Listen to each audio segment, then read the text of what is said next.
Pagi itu, di sebuah peternakan seorang petani keluar dari rumah, siap memulai rutinitasnya. Udara masih sejuk dan embun masih menghiasi rumput-rumput di sekitar. Dia duduk santai sejenak, menyeruput secangkir kopi sambil menghirup udara segar. Namun, ketenangan itu terganggu saat pandangannya teralihkan ke padang rumput di kejauhan. Ia melihat ternaknya berkumpul di satu titik, bertindak tidak seperti biasanya.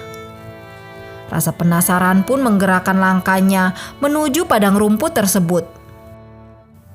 Saat ia mendekat, suasana mencengkam menghampirinya. Ternak-ternak itu bergerombol di sekitar sesuatu yang tidak diketahuinya. Dengan hati-hati, petani itu mendekati pusat kerumunan ternak. Dan di tengah padang rumput yang hijau itu, tergeletak seorang gadis dengan luka parah dengan tangannya masih mencengkram erat pada rumput.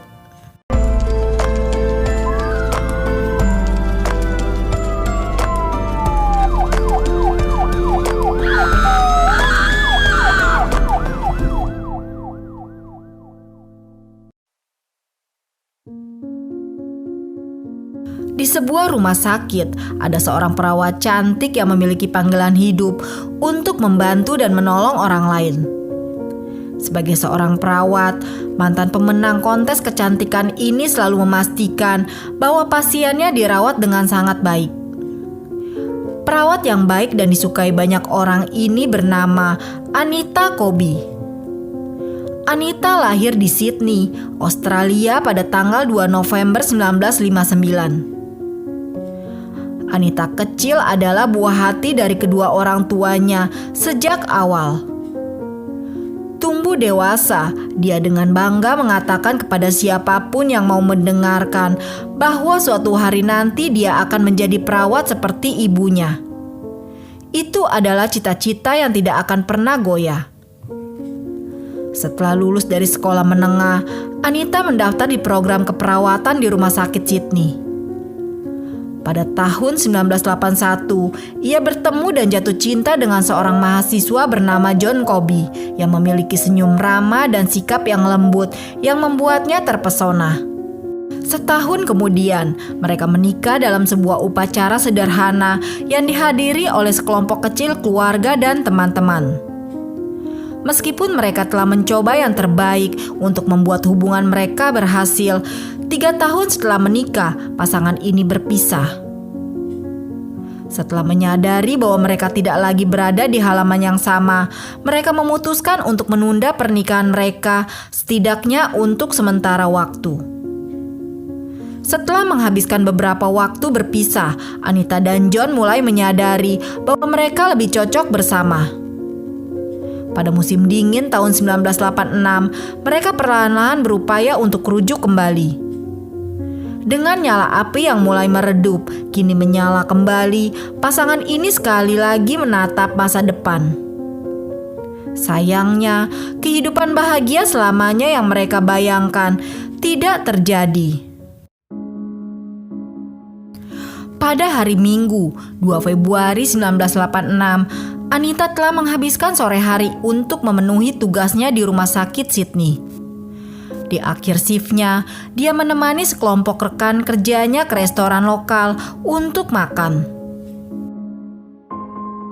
Saat itu, Anita tinggal bersama orang tuanya, Gary dan Grace, karena ia dan John sedang berusaha memperbaiki hubungan mereka.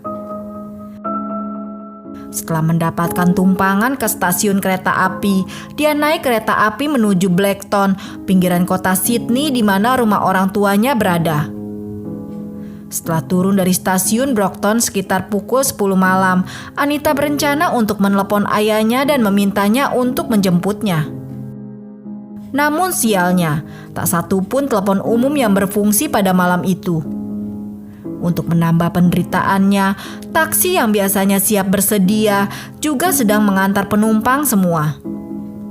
Tanpa ada pilihan lain, Anita pun berjalan kaki menuju rumah orang tuanya yang seharusnya bisa ditempuh dalam waktu singkat. Ketika ia mulai menyusuri jalan perumahan yang sepi, Anita tidak tahu bahwa ia akan berpapasan dengan hal terburuk yang tidak pernah dibayangkan.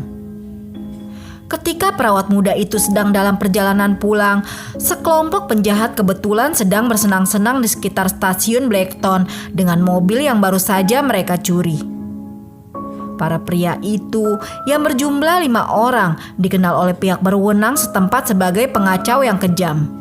Pemimpin mereka bernama John Travers yang berusia 19 tahun, terkenal sebagai penyimpangan seksual yang sangat senang menyiksa dan melecehkan siapapun atau apapun yang lebih lemah dari dirinya termasuk hewan. Secara keseluruhan, mereka adalah elemen buruk yang tidak ingin ditemui oleh wanita yang berjalan sendirian. Setelah berkeliling untuk beberapa saat, mereka menyadari bahwa bensin hampir kosong. Tanpa uang sepeser pun di antara mereka memutuskan untuk merampok seseorang sebelum tangki bensin habis. Sayangnya bagi Anita, ia telah berbelok di tikungan tepat saat mereka melintas. Begitu mereka melihatnya, mereka tahu bahwa mereka telah menemukan sasaran. Setelah mengintai gadis cantik berambut coklat itu, mereka membatalkan rencana awal mereka untuk melakukan sesuatu yang jauh lebih jahat. Setelah berhenti di sampingnya, 2 orang pria melompat keluar dan menangkapnya. Karena terkejut, dia berteriak dan meronta-ronta untuk membebaskan diri. Mendengar teriakan minta tolong Anita, seorang remaja laki-laki dan perempuan yang tinggal di dekatnya berlari keluar dari pintu dan melihat sekelompok pria yang memaksa seorang wanita yang terlihat sangat ketakutan untuk masuk ke dalam sebuah kendaraan. Anak laki-laki berusaha untuk menolong Anita dengan mencari perhatian warga. Anak itu berteriak agar mereka melepaskannya saat dia menerjang ke arah mereka. Tidak terpengaruh oleh perhatiannya mereka dapatkan, para penculik Anita mendorongnya ke kursi belakang sebelum melompat ke dalam mobil dan melaju dengan cepat di malam hari. Para remaja itu sempat mengejar, namun menyerah ketika lampu belakang mobil menghilang dari pandangan. Kemudian ibu dari kakak beradik itu langsung menelepon polisi. Putra sulungnya berhenti di jalan masuk. Setelah mendengar apa yang telah terjadi dan mengetahui bahwa waktu sangat penting, dia pergi mencari wanita yang diyakini keluarganya dalam bahaya besar. Tak lama setelah berangkat, dia melihat sebuah mobil yang sesuai dengan deskripsi yang diberikan kepadanya di parkiran di sisi jalan di daerah pedesaan Prospect, sekitar 6 menit dari Blackton. Berharap untuk menyelamatkan wanita itu sebelum dia celaka, dia keluar dan menyoroti senter ke dalam mobil, tetapi ternyata mobil itu kosong. Setelah melihat sekeliling dan tidak melihat tanda-tanda ada orang yang kesusahan, dia berasumsi bahwa dia salah mobil. Karena tidak tahu kemana harus pergi dari sana, dia dengan enggan meninggalkan pengejaran dan pulang ke rumah. Nantinya pemuda itu mengetahui bahwa di malam itu sebenarnya dia memang menemukan mobil yang tepat. Hanya saja saat itu orang yang dicarinya telah tergeletak, tak bergerak hanya beberapa meter jauhnya di rerumputan liar yang tumbuh setinggi paha di sekitar jalan. Untuk membuatnya tetap diam, Anita telah ditindih ke tanah dengan mulutnya ditutup untuk menahan jeritannya. Para penculik itu beruntung karena sang pemuda tidak melihat ke arah rerumputan. Namun bagi Anita, ini menjadi awal penderitaannya. Kembali ke Blackton, tanpa menyadari apa yang telah terjadi, orang tua Anita mulai bertanya-tanya apa yang menahan putri mereka. Saat itu sudah pukul 11 malam dan dia seharusnya sudah pulang ke rumah beberapa jam yang lalu. Meskipun bukan hal yang aneh baginya untuk menginap dengan teman-temannya setelah keluar malam, mereka sedikit khawatir karena dia tidak menelepon untuk memberitahu mereka dan itu tidak seperti biasanya. Meskipun tidak ada alasan untuk percaya bahwa putrinya sedang dalam perjalanan, Gary merasa terdorong untuk melihat keluar jendela untuk terakhir kalinya sebelum tidur. Saat dia menatap ke dalam kegelapan, dia tidak melihat Anita seperti yang dia harapkan, tetapi dia mengamati sesuatu yang membuat bulu kuduknya merinding. Menatap langit malam, ia melihat formasi awan yang aneh yang perlahan-lahan melintasi di depan bulan. Saat ia terus mengamati, awan-awan itu menyatu, menciptakan wajah yang tampak mengerikan. Pada saat itu, dia tahu bahwa sesuatu yang mengerikan telah terjadi pada Anita. Dalam sebuah kebetulan yang aneh, bermil-mil jauhnya di Sydney, tidur nyenyak Lynn Braswell terganggu oleh suara yang ia kenali sebagai suara sahabat dan sesama perawat, yaitu Anita Colby.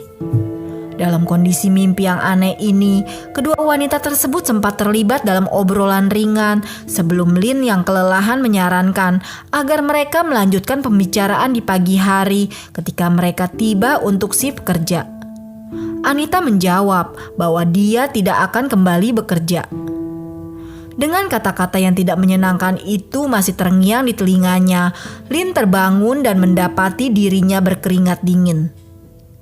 Melirik jam di samping tempat tidurnya, ia mencatat bahwa saat itu baru pukul 11 malam.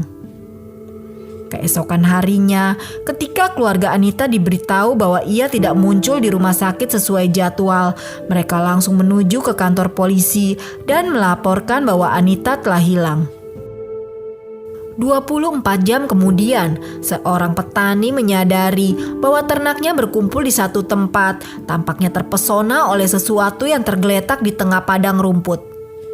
Ketika dia pergi untuk melihat apa yang telah menarik perhatian mereka, dia menemukan tubuh seorang wanita yang babak belur, tangannya masih mencengkram rumput. Ketika dia menelepon polisi, petugas segera dikirim untuk memastikan apakah korban dan orang yang hilang adalah orang yang sama. Setelah mengidentifikasi gelang pernikahan Anita yang khas, kasus ini diserahkan ke divisi pembunuhan. Dalam pencarian siapa pelaku pembunuhannya, para detektif berfokus pada tersangka yang paling mungkin, yaitu John, suaminya. Setelah menginterogasinya tanpa henti, para detektif telah membuat John sangat lelah dan mematahkan semangatnya sampai pada tingkat tertentu sehingga dia memutuskan untuk membuat pengakuan penuh. Beberapa hari kemudian, ketika bukti fisik muncul yang menunjukkan keterlibatan beberapa pelaku, tidak ada satupun dari mereka yang bernama John. Pengakuan sebelumnya dibatalkan dan dia dibebaskan dari segala bentuk kecurigaan. Penyelidikan ini menjadi lebih menarik ketika seorang penyiar radio pagi mendapatkan salinan laporan otopsi Anita dan membacakannya secara langsung di udara. Di antaranya, temuan koroner mengungkapkan bahwa tangan dan lengannya penuh dengan luka-luka bekas penganiayaan, salah satu telinganya pun putus, hidung dan kedua tulang pipinya patah, dan ia telah diperkaos berkali-kali oleh lebih dari satu orang. Setelah mengetahui tingkat penderitaannya, para pendengar yang merasa ngeri bersiap untuk menemukan para pembunuhnya dan mencabik-cabik tubuh mereka. Dengan rincian kejahatan mengerikan yang sekarang menjadi pengetahuan umum, petunjuk mengalir dari warga yang ingin membantu menemukan monster yang telah melakukan tindak pengecut seperti itu. Beberapa pemberi informasi menyebutkan sekelompok pencuri mobil yang selalu mendatangkan malapetaka bagi orang lain. Namanya John Travel, khususnya, telah muncul berkali-kali. Pada tanggal 21 Februari, John dan rekan-rekannya, Michael Murdor dan Les Murphy, dibawa untuk diinterogasi. Tidak terkait dengan pembunuhan Anita, tetapi untuk dugaan pencurian mobil. Sementara John ditahan sambil menunggu dakwaan lebih lanjut, dua orang lainnya dibebaskan pada hari itu juga. Tak lama setelah penangkapannya, John menelepon seorang kerabatnya dan memintanya untuk membawakan rokok.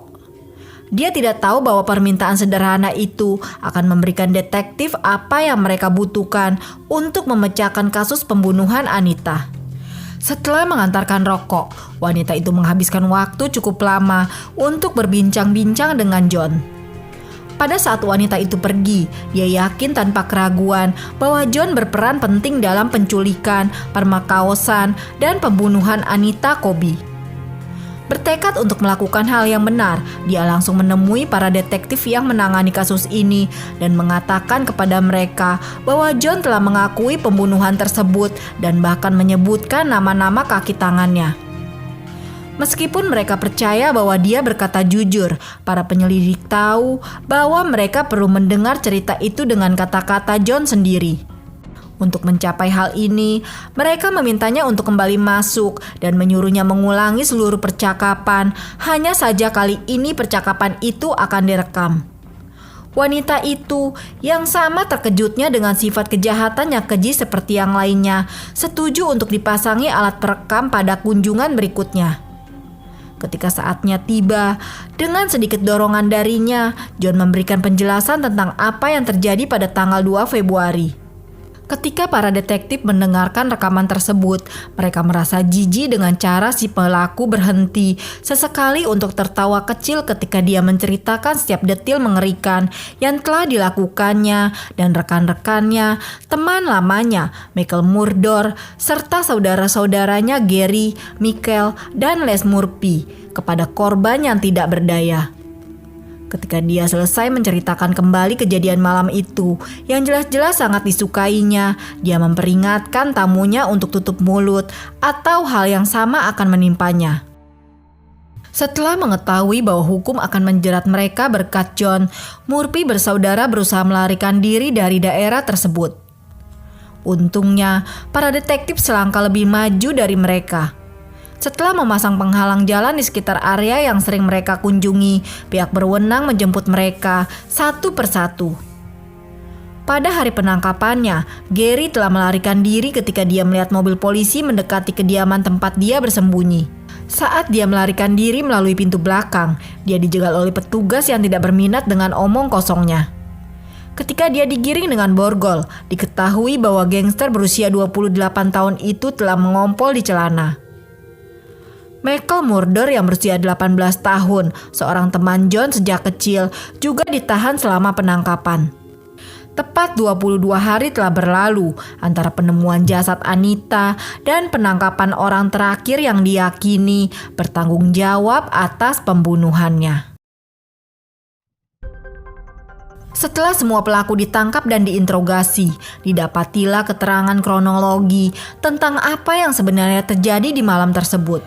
Saat itu ketika mereka berhasil memasukkan Anita ke mobil curian mereka dan pergi, tidak beberapa waktu kemudian mereka melihat ada mobil yang berusaha mengejar. Mereka berusaha memperlebar jarak dengan mobil itu dan kemudian saat mereka melihat sebuah hamparan rumput peternakan, mereka memutuskan untuk meminggirkan mobil yang mereka bawa. Dengan cepat mereka meninggalkan mobil dan bersembunyi di ketinggian padang rumput peternakan itu. Tidak lama kemudian mobil yang berusaha mengejar pun tiba dan berhenti. Mereka melihat seorang pemuda keluar dari mobil tersebut. Kawanan itu berusaha menenangkan Anita yang mencoba berteriak dengan menekan tubuhnya ke tanah sambil menutup mulutnya. Beruntung bagi mereka, sang pemuda setelah memeriksa beberapa waktu memutuskan untuk pergi. Ketika mereka yakin bahwa situasi sudah aman, John dan kelompoknya membawa Anita ke sebuah lapangan di dekatnya. Selama 90 menit berikutnya, mereka berlima bergantian memukuli, menyiksa, dan memperkaos Anita yang sampai saat itu percaya bahwa manusia pada dasarnya baik. Setelah mereka puas, kegentingan situasi mulai meresap. Saat itu sekitar jam 11 hampir tengah malam, Anita masih sadar dan tersiksa, terbaring terkelungkup di rumput. Para penyerangnya secara terbuka mendiskusikan apa yang akan dilakukan terhadapnya setelah ia memenuhi tujuannya. John yang mengakhiri perdebatan itu mengatakan karena dia telah melihat wajah mereka, dia harus mati. Dipicu oleh yang lain, dia menjambak rambutnya dan menyentakkan kepalanya ke belakang sebelum melukai lehernya. Tindakan itu begitu kejam sehingga kepalanya hampir terlepas. Tanpa sedikit pun kepedulian terhadap korbannya, kelompok pencuri yang berubah menjadi pembunuh ini kembali ke mobil curian mereka dan melarikan diri dari tempat kejadian. Mereka tidak berusaha menyembunyikan jasad Anita dan meninggalkannya begitu saja tergeletak di padang rumput di mana sang perawat yang baik hati ini menghabiskan saat-saat terakhirnya. Dan inilah yang terjadi kemudian kepada orang tua, suami, dan juga para pelaku. Seperti yang biasa terjadi ketika lebih dari satu orang dituduh terlibat dalam kejahatan serius, para tersangka dengan cepat berbalik menyerang satu sama lain. Satu-satunya hal yang mereka sepakati adalah bahwa John adalah orang yang mengakhiri hidup Anita. Setelah dihadapkan dengan pengakuannya yang direkam, alih-alih melalui proses persidangan, pemimpin kelompok orang rendahan itu mengaku bersalah atas semua tuduhan. Saat ini ia sedang dalam menjalani hukuman seumur hidup tanpa kemungkinan pembebasan bersyarat di pusat pemasyarakatan Wellington di Wuluman, Australia. Selama proses pengadilan yang dimulai pada 16 Maret 1987, para sahabat John tidak berusaha menyembunyikan rasa jijik mereka, bahkan ketika hakim dan para penonton menyaksikannya. Saat dakwaan terhadap mereka dibacakan, mereka berbicara di antara mereka sendiri dan menertawakan kekonyolan itu semua. Pada tanggal 10 Juni, keempat terdakwa dinyatakan bersalah sesuai dengan dakwaan dan diperintahkan untuk menghabiskan sisa hidup mereka di balik jeruji besi. Sejak penangkapan mereka hingga hari ini, tidak ada satupun dari mereka yang menunjukkan penyesalan atas kejahatan mereka atau sedikit pun simpati kepada korban. Pada tahun 2019, Michael Murphy yang berusia 66 tahun meninggal dunia setelah berjuang melawan kanker hati. Pada tahun yang sama, saudaranya Gary dilompati di kamar mandi oleh sekelompok narapidana yang kemudian memukulinya hingga babak belur. Meskipun dia selamat dari serangan itu, luka-luka yang dideritanya telah membawanya ke rumah sakit dalam kondisi kritis. Sementara itu John Koby, suaminya, akhirnya menikah lagi, namun pernikahan itu berakhir dengan perceraian.